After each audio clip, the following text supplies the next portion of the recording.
Hi everyone, in front of me I've got Xiaomi 12 Pro and let me share with you how to change SIM pin on this device.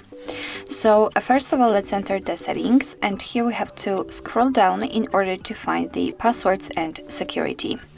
Now we have to scroll down to the privacy, let's tap on it, and as you can see at the very top of the list we've got the SIM lock. So let's tap on the card you've got currently inserted, and here we've got the option to change SIM pin. So simply tap on it, and here we have to enter our current pin. So let me do it, tap on OK, and here we have to re-enter it, and actually here we have to enter the new one. So let me change the pin to this one, tap on OK, and now we can re-enter it in order to confirm. And as you can see, we've got the info that the SIM pin has been changed successfully, which means that from now on, whenever you will restart your device, then it will require the new pin. So actually this is it. This is how to change the SIM pin in your Xiaomi 12 Pro.